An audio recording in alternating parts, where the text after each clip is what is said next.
It's Just Business with Steve Thomas and your host, Chris Larry.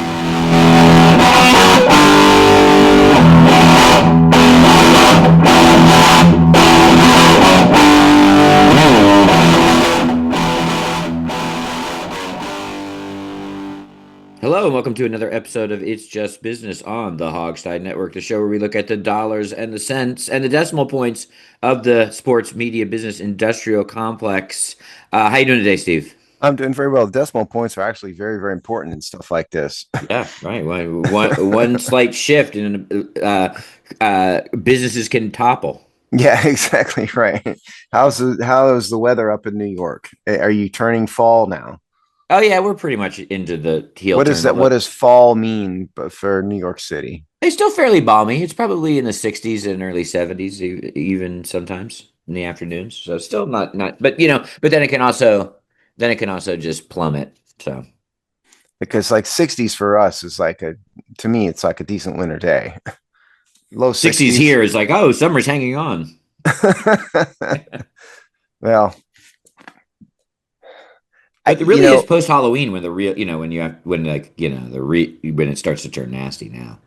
yeah. See, I want no part of nasty weather. I mean, I want no part of horrible, horrible cold. I've lived there, not in New York, but in the Northeast. I would much rather have 110 in humidity personally. I don't think anybody else agrees with me in the world, but that's how I've always felt. So I'm actually glad I'm here in that regard. 110, yikes.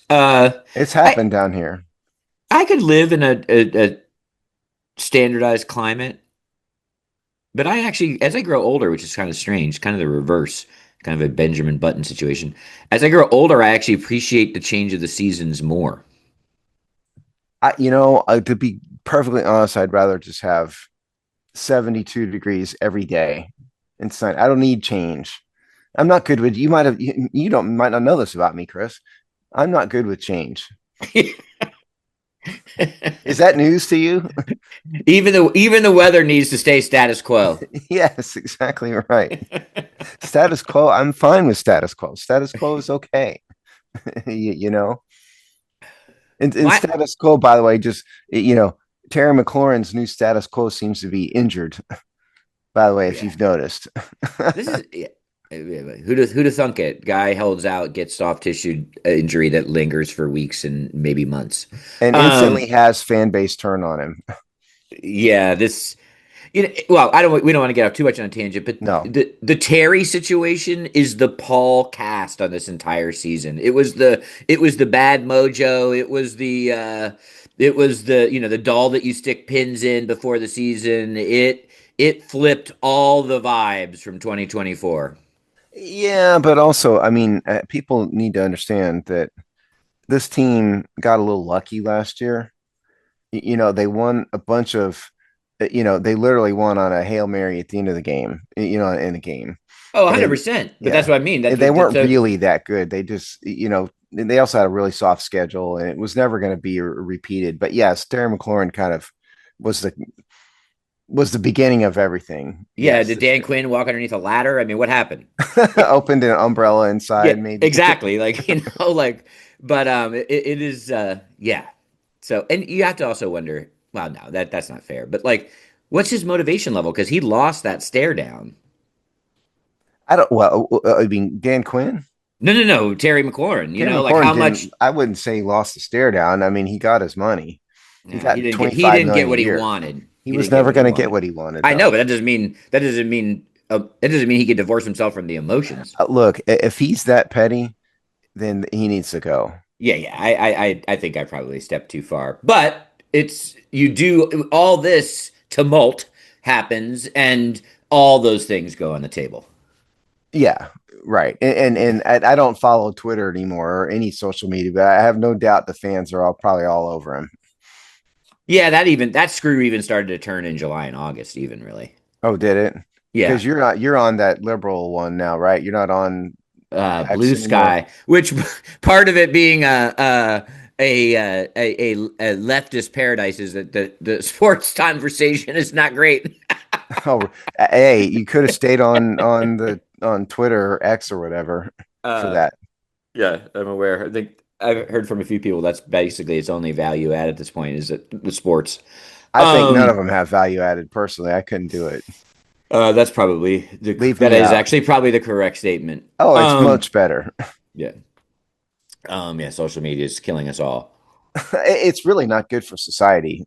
If No. you really want to go, well, someday we ought to do a story on the impact of social media, on society. That's not today, but someday we ought to dig into that. I'll never forget I once saw a pediatrician on some like mainstream news outlet, like like a Today Show type of thing, right? Just like typical middle of the road news entertainment type thing. So it's pediatrician, oh, how do you raise kids? Whatever, some stupid segment. And they brought up social media and they said to him, what do you think? What about kids, teens, and social media? He takes a beat and he goes, well, honestly, I'd rather give my own kids weed and whiskey than social media.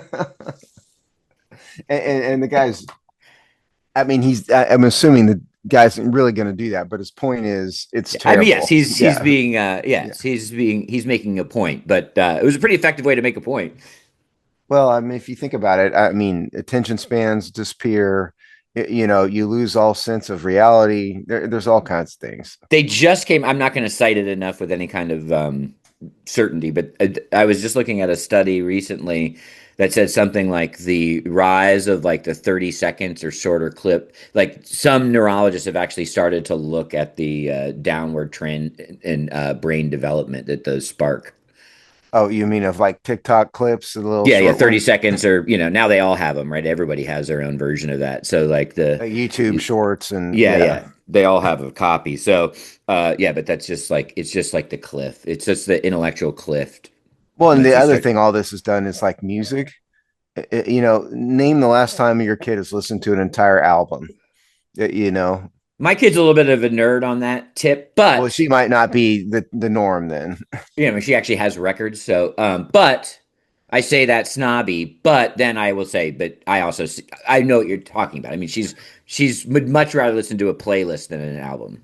Ultimately, Yes, you're right, and because you don't have to buy them anymore. And when I bought, you know, tapes, cassette tapes and CDs, I would listen to them over and over and over and over and over and over again, read the liner notes, memorize the lyrics. That's just not a thing anymore. It's too much attention.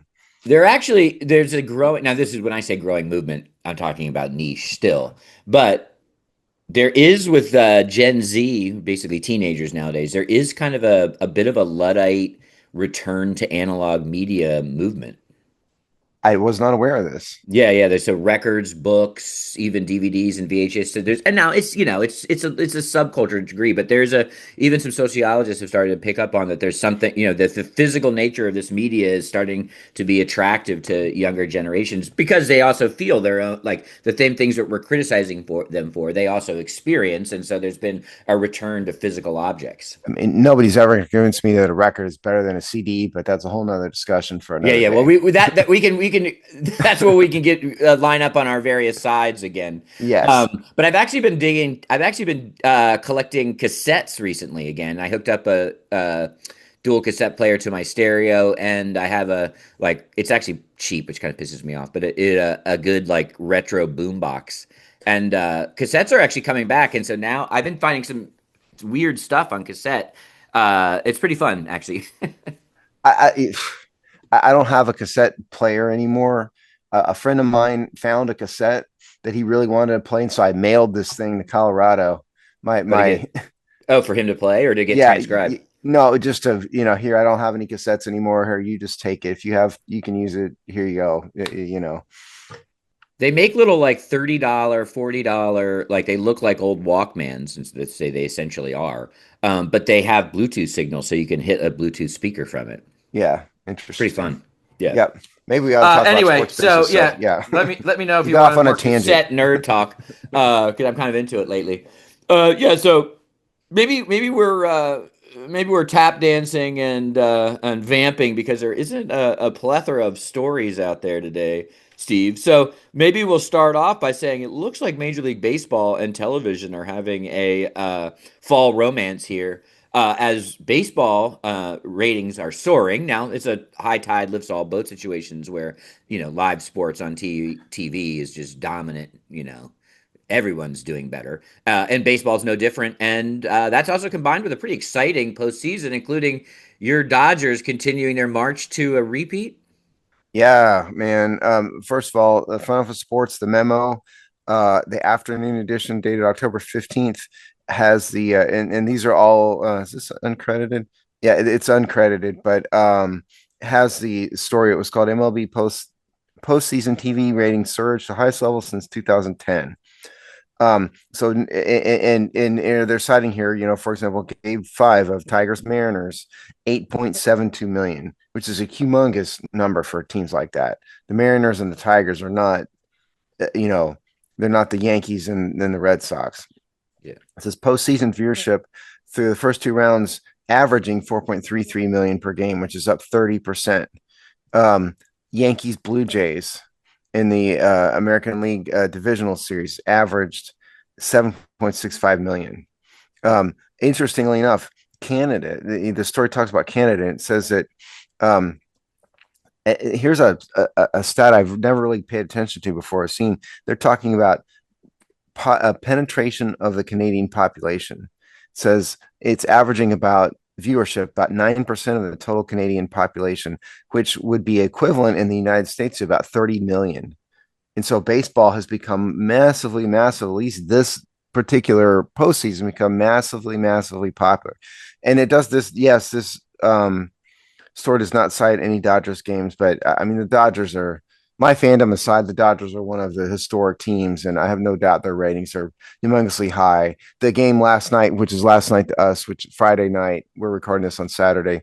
I mean, Shohei Ohtani pulled off a miracle that had never happened in MLB history. I bet you that game he had 3 home runs and pitched 6 shutout innings. And it's the first time in MLB history that the ratings to that game's probably got to be huge. I mean, enormous, I would assume. But here's what I want to start with. I don't know if this is necessarily baseball. You kind of hinted around about it in the beginning. There's a lot of sports that are up at one time. So I don't know if it's just baseball or people are just watching more sports for some reason. I think it can easily and is both, right? So there's no doubt that sports is the unifying aspect of live television on whatever version of TV, whatever you want to call TV. It's the thing that draws the most eyeballs, the most interest, feels the most water cooler. There now, because that so many outlets, channels, ways to stream, etc. More sports also. Lots of people are watching.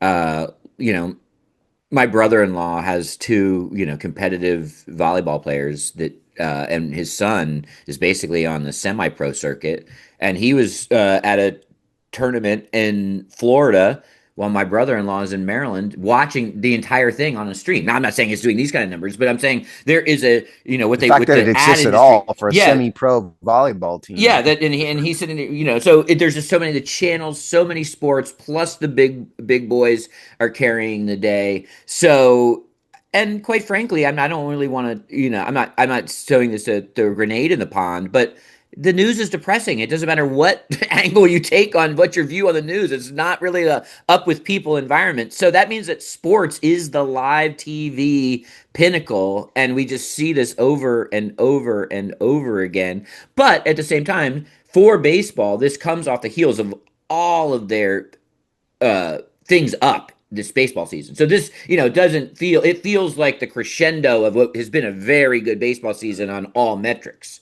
Well, you make a good point, and again, without getting political and everything, you're right about the news. I mean, there is whatever side you're on, there is absolutely not one thing that's positive. It's people yelling at each other, over horrible things in the news, and so sports is that rare kind of escape. It's always been that way to a certain extent, but it seems like it's more now for some reason because we're in just a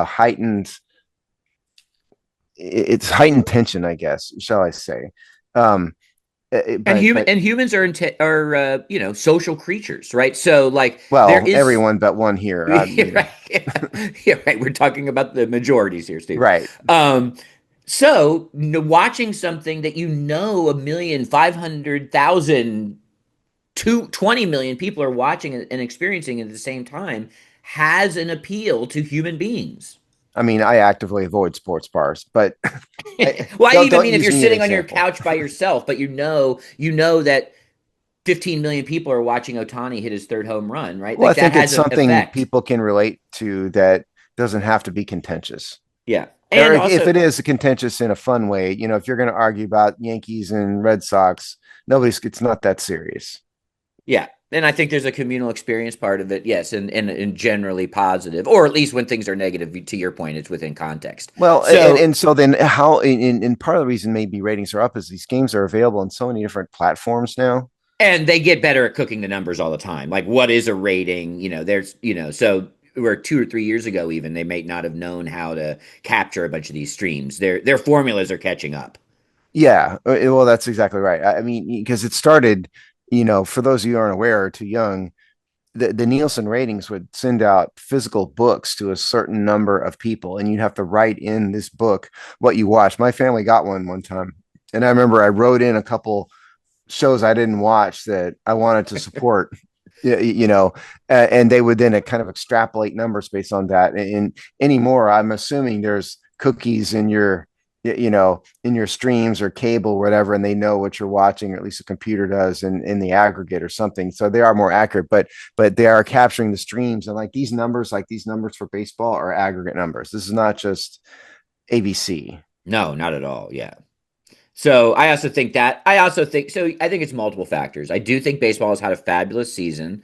They've in terms of gate receipts, ratings, excitement. Like so, baseball has coming at the end of a surge, and also it does help. You got your Brewers and your Mariners of the world within that, which are still not teeny markets, but to have the Dodgers, and even have the Yankees, Boston at some point, right? But then to have the Dodgers come, it's always good to have one anchor, and then that kind of also helps to have a couple mid market teams in there as well. And Toronto's massive, so I think that's one thing we don't really realize. Yeah, Like, and Americans and their don't really baseball, understand it. yeah, and their baseball stadium is right in the middle of the city. So yeah, Toronto's is as big as a New York or LA. There might be all kinds of different cultural differences, but from just a size and scope and A big urban market. sprawl, it's a big market. Yeah. Here's my question, and this is a little bit away from ratings, but still a business question.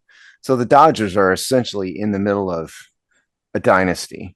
They've been in the World Series several times.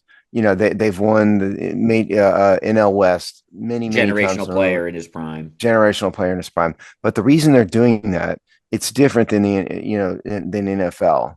NFL has a salary cap and a structure, and so when that happens, like the Chiefs, very rare. The Dodgers and I'm a Dodger fan, but as a baseball as a whole, the Dodgers have purchased this. They spent $600 million on Shohei Otani. Most other teams couldn't do that. They just could not do that, and there's no salary cap here. So what I'm wondering here is if not that I want my team to not succeed, but for the good of baseball as a whole, should they impose a salary cap to have it more competitive? Because you could pick your small market team. The Tampa Bay Rays are never going to be the Dodgers ever. They're never going to win 9 NL East championships or AL East championships.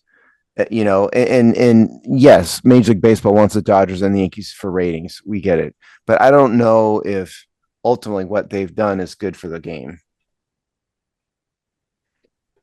Yeah, I mean they're the holdouts, right? All the other leagues have some version of a salary cap. It's really the union. I mean, the union has just a very strong influence in Major League Baseball, more Yeah, so and than other sports. it almost doesn't even seem to be open for discussion, right? It's not like so They've it's proposed it. The baseball has proposed it over many oh yeah, times they over the years. try it, but that even seems half-hearted. Hey guys, maybe can we talk about a salary cap? No, okay. So here's the thing though.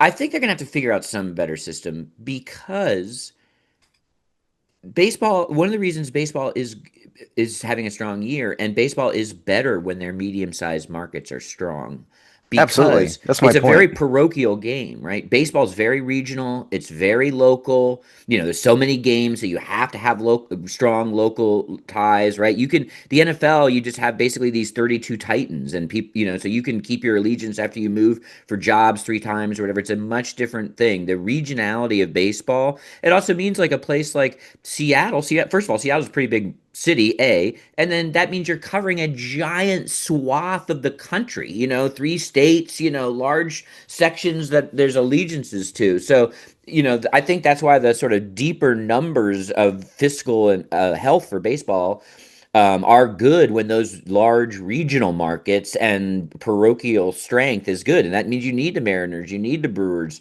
you need these markets to be able to compete. So, is it a salary cap? That would probably be the most direct way, but I think they're going to have to, whatever they do, they have to figure out a way that these mid-market teams can compete and compete not just year to year, because every year you got one of these that flame up. But if We're you look talking at about what on a regular basis. yeah, and so if you look at the Dodgers through the lens of Ohtani, one of the reasons they can do that crazy contract and that they're not leveraging their now, they may be leveraging their future, but they're not leveraging their now is because they know they don't have to worry about 10 or 20 years now. From all their fundamentals are good, right? They know they're going to be, they're not going to be in a rickety place 10 years from now because of LA, because of the structure of They the have a massive league. local media contract. Right. So they're set up. They can make legacy or long-term strategic decisions because they have enough confidence that the financial reality will be status quo. Yeah, if you're in a the Arizona Diamondbacks, they're never going to be the Dodgers. They will never be able to afford Shohei Ohtani, Clayton Kershaw, Freddie Freeman, and Mookie Betts, who are all on massive, massive contracts. Kershaw retiring, but you get my point. So how do you keep and maintain, if you're Major League Baseball, long-term excitement if you grow up in Arizona or Tampa Bay and your team is never going to win? They will never be regularly competitive. You may like your team because it's your hometown team, but I don't know how they keep and maintain excitement. That's I think what you're saying, and baseball needs that. And even the bad NFL teams, the fans are always excited, and the reason is they always have a chance. And with the exception of a couple who are just historically mismanaged, like the Cleveland Browns, everybody has a chance. It goes through waves, but everybody has a chance to build, and that's just not really the case in baseball. No. I don't know, but I don't know if there's a way forward. I think it's almost like they Salary made. cap, Well, I mean, a way forward that is realistically going to right? have a salary cap emerge. I think all the powers that be, to a large extent, are happy and will put up with the peaks and valleys a little bit to maintain their system. Because when we are sneaking up on another labor contract? I want to say this one we've talked about is what, 2 years old now.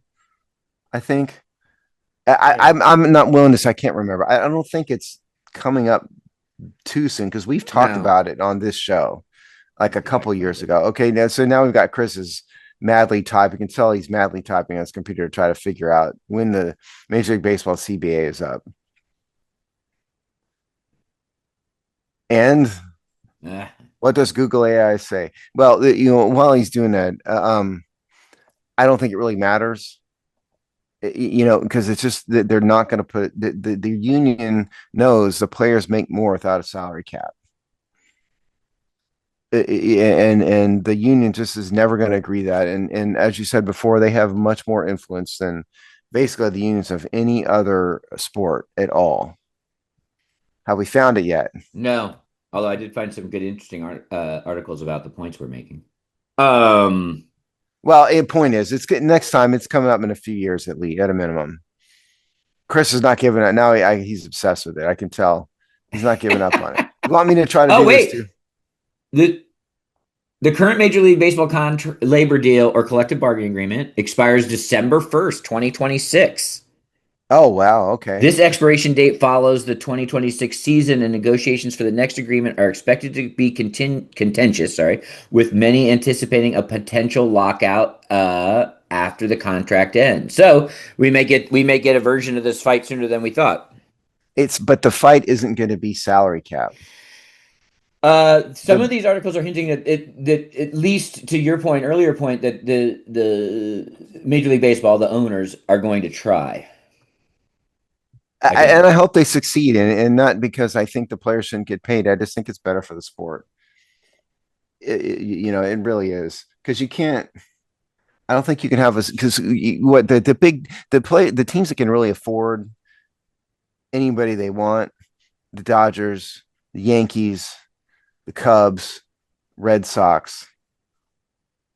Beyond that, I'm probably missing somebody, but there's a handful, and then the rest of them are just has-beens. I wonder if the NBA is actually their model, because the NBA has, it's It has a the fake salary. loosest, the loosest cap, or the most fungible. And for those of you who aren't aware, how the NBA works is there's not a true salary cap, but they have a luxury tax. They have different levels of luxury taxes. So it imposes a financial incentive to not go over the luxury tax. And so you've seen teams that are big spenders, like the Lakers used to do it. They would have to dip their salary cap below the luxury tax for a year or two to avoid paying a massive amount. And so it has the effect of keeping things in check. And then the players, there's different levels of limitations for players depending on the circumstance. And so could they, that would definitely be the first step. They're never going to get a hard cap like the NFL in baseball, at least not right now. So yeah, I mean, maybe that's what the owners need to start with, is some sort of soft cap. Well, here's the summary of pre-summary of Google AI, which on this one should probably be pretty reliable. Negotiations for a new agreement are anticipated to be contentious, with the key issues likely including salary cap and competitive balance. The Major League Baseball Association is strongly opposed to the implementation of a salary cap. A lockout is expected upon the agreement's expiration if a new deal is not reached, and the previous labor negotiation resulted in a 99-day lockout in 2021-22, which was the longest in Major League Baseball history. First of all, we've been doing this show a long time, and Maya a couple years ago was 4 or 5 years ago. yeah, it chunked 5 years. Also, like these sports need to learn to do this without causing lockouts and strikes. Well, we were reading another article on potential WNBA labor strife, and that's not the direction I was going to go in. But in the article, they actually talk about the NHL, how they described it was that the NHL quietly last summer had a new CBA go into place, and without any turmoil, and now they're on, I think, on a 6-year contract or whatever the next chunk is. That's the way to go. Yeah, and basically because the economic, and for them it's a straight 50-50 rev share and hard salary cap, and their salary, if you've been listening, know I'm an NHL fan. Their salary cap is even more restrictive than the NFL's. So they have hard cap, straight 50-50. The NFL's is a hard cap. Yeah. So the NHL's got even more like red tape, so to speak. So well, I don't think a sport like the NHL can afford to go on strike. No, and they talked about that they'd almost killed themselves doing it twice before. Right. But they basically that's how they ended up on the Outdoor Channel a decade ago. Exactly. So and now they've clawed themselves back. So basically everybody understands the reality of the sports and just say, okay, like we'll figure this out. Yeah, that it's good for everyone. Let's move on. But they just remarked about how it was one of the quieter professional CBA processes, of modern sports history. Amazing. Shockingly enough. It doesn't look like baseballs will follow suit. No, we kind of deviated from ratings, but that's okay.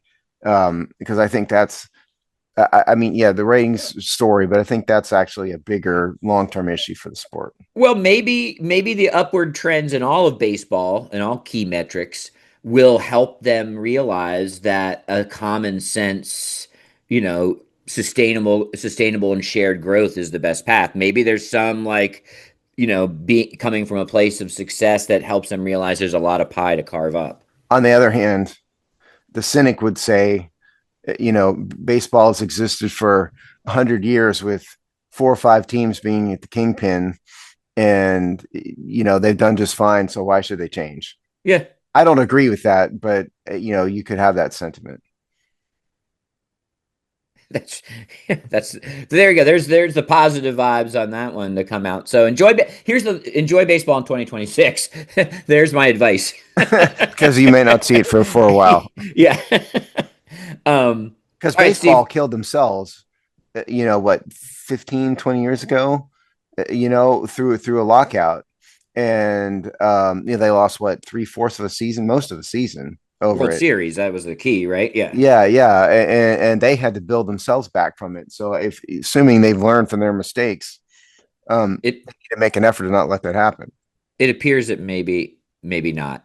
All right, so let's Talk about a guy who's made mistakes.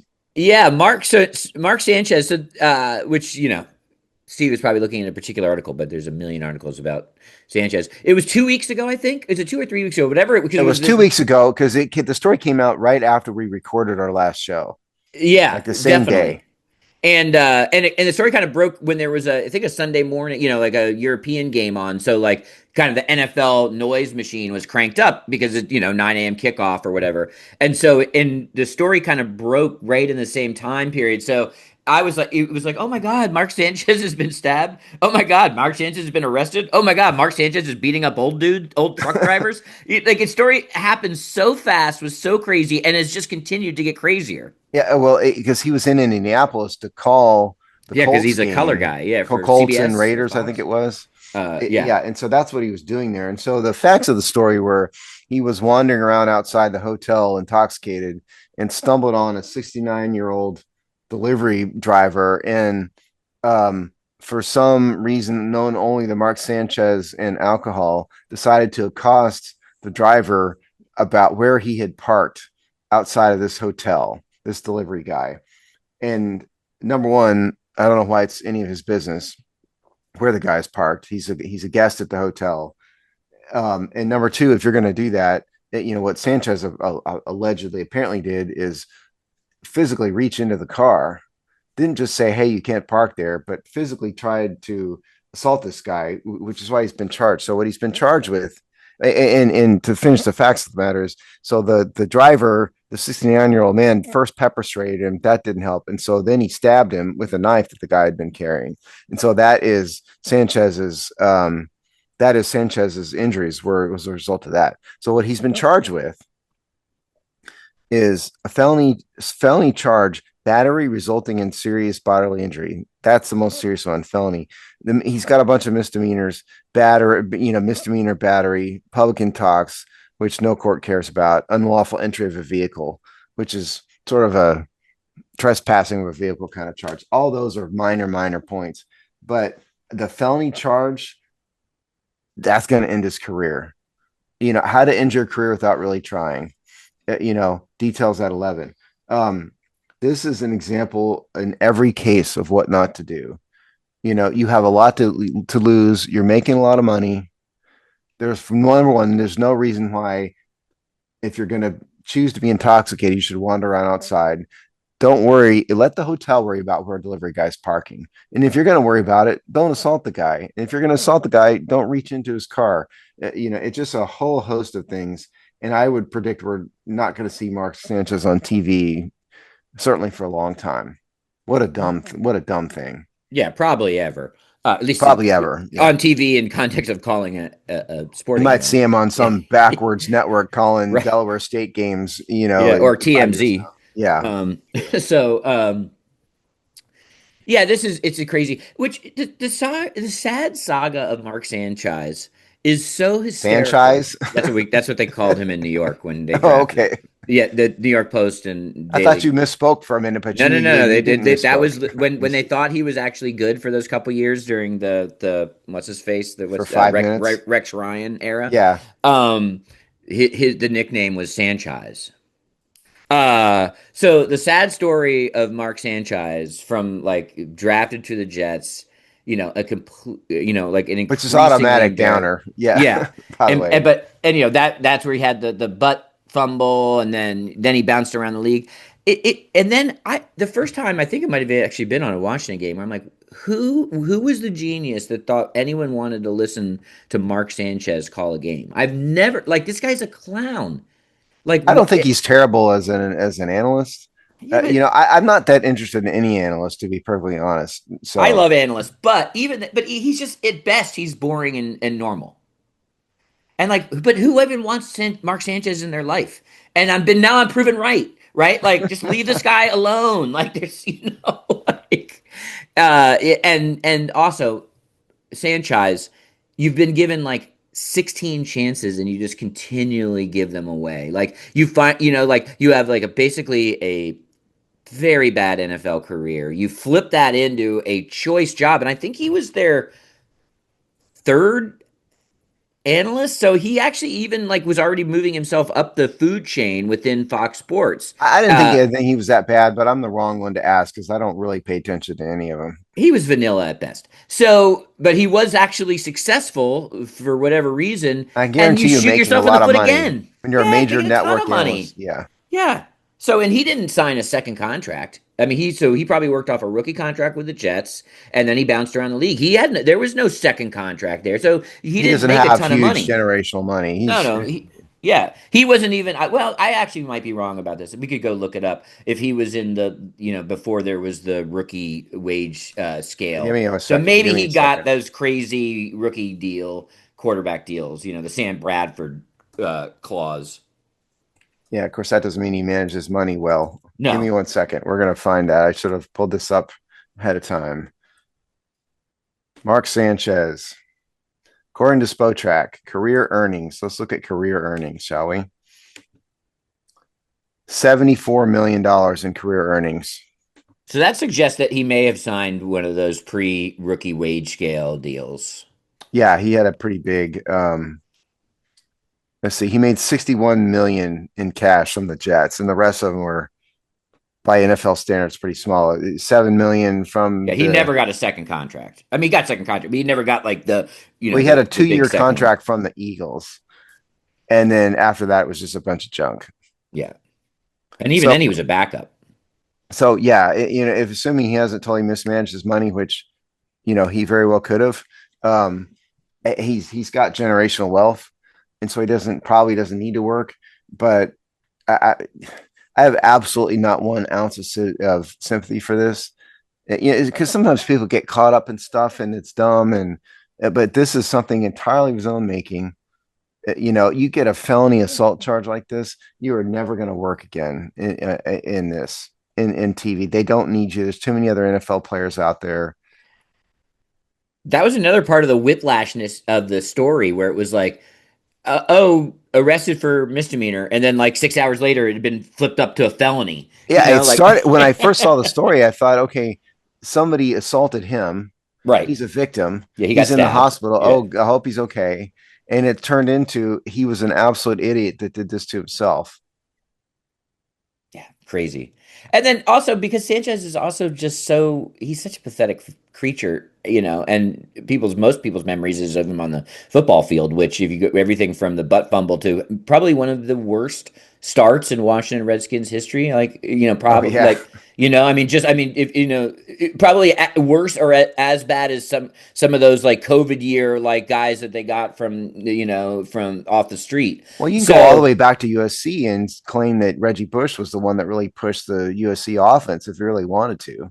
yeah, yeah, totally. He's always been a bit of a fraud. And so if this is in fact, and it is, the cherry on top of a really kind of lame career, it's one thing to go get drunk and get in a fight. It's another thing to pick a fight with a 67-year-old, It's just like so 69. on. Get his age right. 69.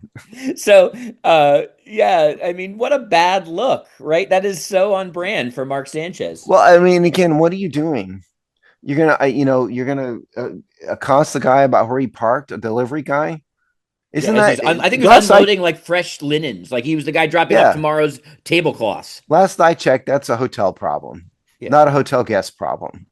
you know. Yeah, and the hotel was probably okay. Park here. It's easier to get to the walkway to Well, bring who the cares? things Who in. Yeah, cares? Let them deal with it. I love But that he had some pen knife on him though. Well, if you're going to deliver stuff to downtown anywhere in the middle of the night, it's probably not a bad idea to have some means to defend yourself. It turns out the guy needed it. Yeah. He had You know, two I don't ways. did I saw nothing about the guy himself getting charged. No, he has not Notice. been. There's been no No, charges because yet. it was self-defense. Yeah.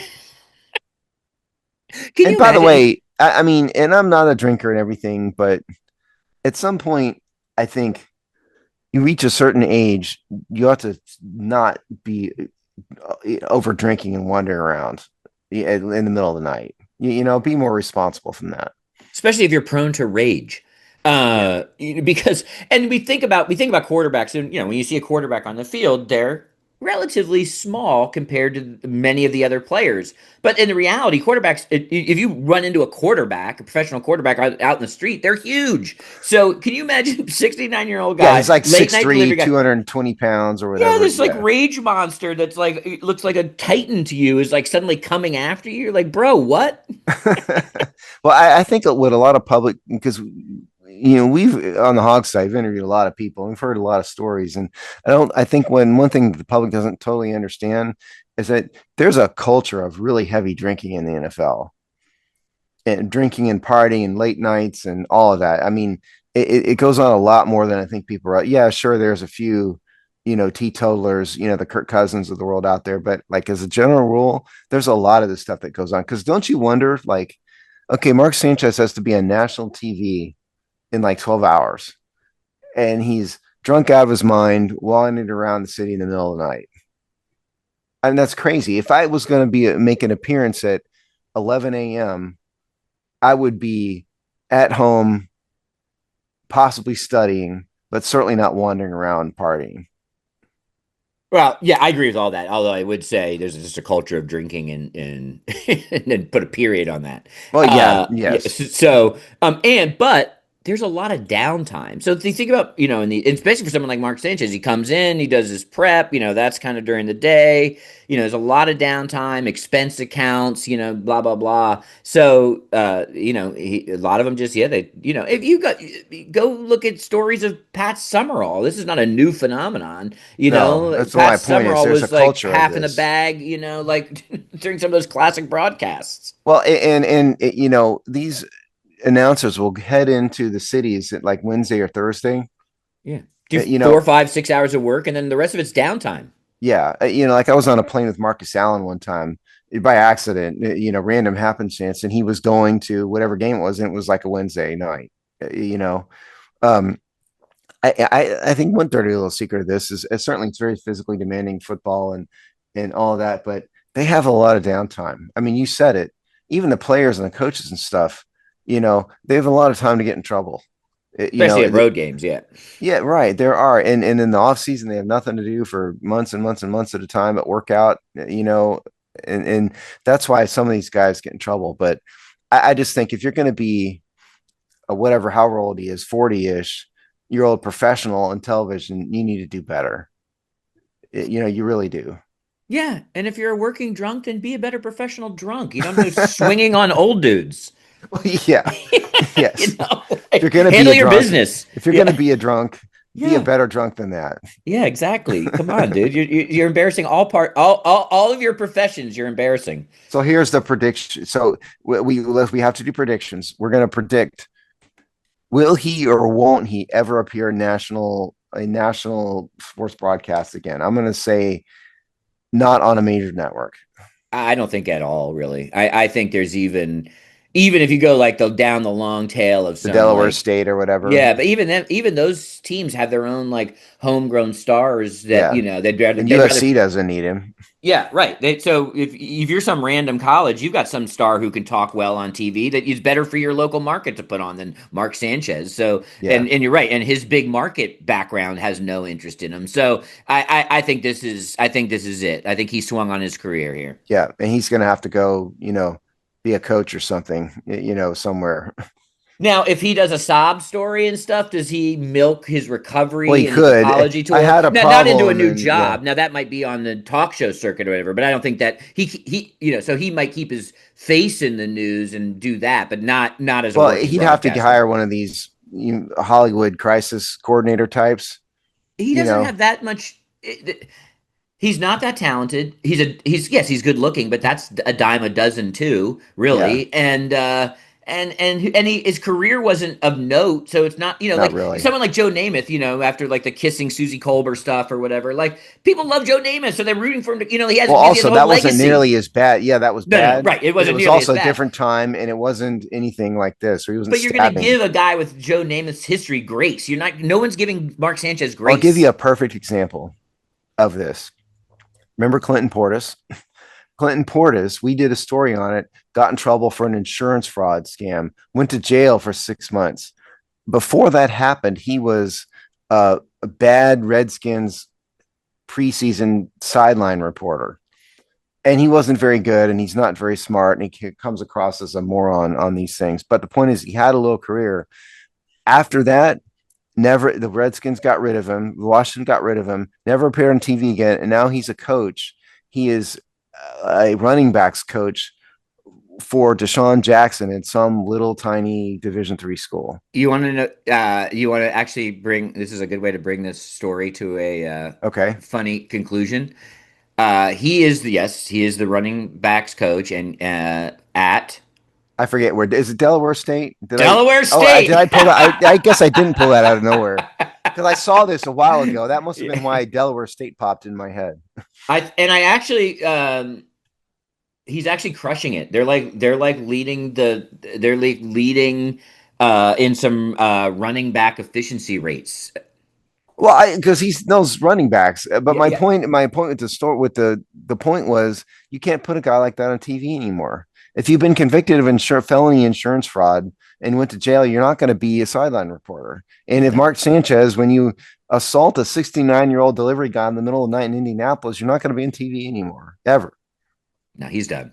Yeah. He shouldn't have began. Uh, Did you say he shouldn't have been he started? shouldn't What'd have you say? began. Yeah, he shouldn't have ever began. You hate Mark Um, Sanchez, man. That's Well, funny. it's just like because it's like one of those things where it's like he was so forced down your throat. I mean, people don't understand, and it's not even as big as it used to be. But the New York City sports media environment is so a circus of unto its own. So like you would literally see some version of Mark Sanchez face, or uh, you know, four times a week. Like Well, the on NFL the has papers. training sessions for this stuff. They grow these. The NFL puts on broadcast training clinics for these players. So there's be a host of people who can replace them in 5 seconds. Oh yeah, totally. I'm just saying like that for whatever reason, the New York media was obsessed with Sanchize for like 3 years. Remember when like Rex Ryan like said his wife wanted to sleep with him? There's all. I mean, it was such a What? zoo. Yeah, it was such a Uh, zoo. Remember the foot stuff with Rex Ryan back in the day? yes, Yeah, he was a The total Rex weirdo Ryan Jets himself. era was. I mean, for the back cover of the New York sports tabloids, it was constant fodder. What a weirdo. I love laughing at the Jets. So yes, I'm off on a tangent. Uh, Something that that no one's really laughing at, especially with its recent success, is we talked about this actually on our last show as a compare and contrast to NASCAR about F1's rise. But since our last show, a new data point in F1's rise is upon us as they have signed a brand new Apple deal. Yeah, and I closed the window by accident here, but I have it. okay, go It's ahead. Tell us. ESPN. Nate Saunders, Formula One announces new Apple TV U.S. broadcast deal, and it looks like it's worth 160 million dollars a year for exclusive rights It's a for U.S. total of $700 broadcasts. million. dollars. Yeah, that comes out. So it's about a 6-7 year deal. 160 a year, big money. What I find the most fascinating is sometimes when you can actually see the breadcrumbs of companies' larger multi-year strategy.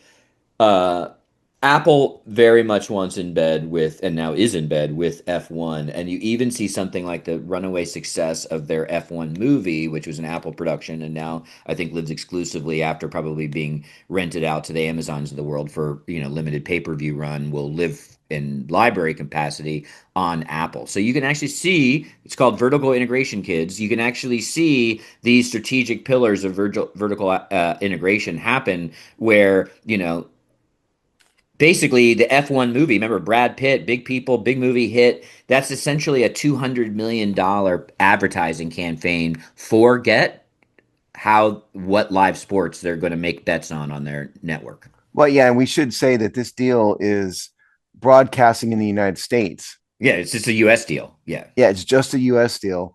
Um, okay, it's a lot of money, but the question really to me is the fact that it's on Apple TV going to be able to grow the sport? It's not. Apple TV is not accessible to everybody. It's not a major network. It's not even a cable network. It's a streaming platform only that some people don't have. Like I don't have Apple TV. Um, is this just getting paid a lot, or is this actually going to grow the sport?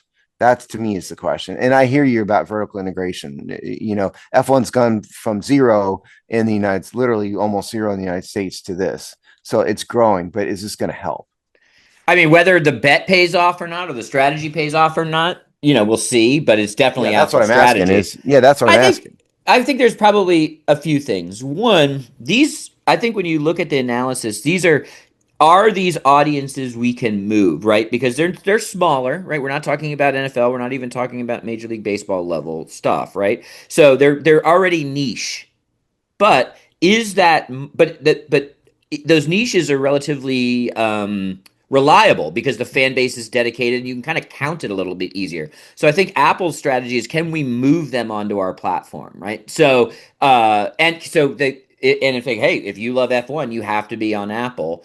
And then they probably have, what percentage are their KPIs about which ones they can move. And so can they en masse basically bring that audience and onto grow it Apple? though, and also Grow it. I don't know if that's their calculation at that point. I think it's to move that well, they have to. segment It into has their to be. platform. They have to have a growth strategy. Of growth, but if growth to them is we had no F1 fans and now we have, I'm just going to use small numbers for context. We have 100, yeah. 100, yeah. So that's growth to them, and then they figure out how to grow on top of that. But that's still 0 to 100 growth Well, for Apple.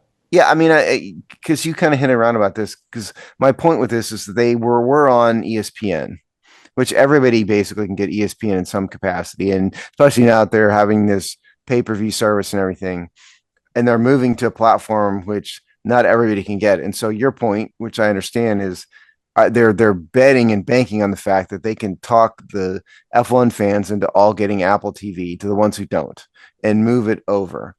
I just maybe it's just because it's not my thing. I just find it a hard time believing that they're going to go to a less accessible platform and continue to grow the sport. The other thing I think that they're betting on as their sort of long-term strategy, and I know you're not an Apple product person, so you're already outside of this, but there's so much vertical hardware integration and software integration across Apple's platforms that Apple TV seems more exclusive than it really is. Because if you think about an iPhone penetration is obviously massive. So I'm in the minority with the non-AI, So Apple what they phone. do, but I'm just saying, so they have that pipe, they just give it away. Like it's a loss leader for them, Apple TV. Like it comes like you buy a new iPhone, you get it for 6 months, then you forget to cancel it, right? Like you kind of almost and they bundle their own services now, like because it used to be this like long tail things you'd have to buy add-ons or whatever. Now they just bundle that too. So I think they also just already have direct to pocket integration. I think that's the other thing you have to factor in here. So for many people, like even so if you talk about growth, a F1 curious fan who has an Apple phone, probably, I'm going to leave the laptops alone for a second. They have an iPhone. It is literally, they can upsell you and flip those F1 curious into F1 watching pretty easily just through hardware and software messaging. So it looks like the first site that I found, it appears as though let's see, this is something called coolestgadgets.com. I don't know what that is, but this popped up May 28, 2025. It says Apple's market share in the United States is for phones 57.39%, Samsung 23.27%. So presumably Google and whatever else has got the rest of them. So I think your point is 57% of the public has access already. F1 is in their pocket and usually probably one and click from a free trial. I get it, but my point is, I bet you ESPN is in 90% of the people's pocket. That's my point. Yeah, true. And that's why I think Apple's competing in F1 and not football. Yeah, well, it has to start somewhere, Yeah. and Apple TV does have. Do they not have a game or two in the NFL? I No, think they no, they're don't. still on the outside looking in. Okay, But all I don't right. even think they've even tried. But no, they don't. And then, look, this in you have to applaud F1. It's a very very niche thing. No foothold in the United States at all. They've grown it, and this new Apple TV.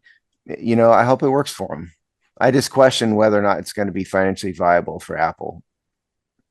Well, also Apple just has so much money that I mean, it's a throwaway. right, and then F1 just gets like Well, they're not going to make a 700 million off of this. no. For Apple, this is more about getting a foothold in sports. Period. And if they think it's important, then they'll just pay you. They're not really that worried about like they've already invested in this and they're in.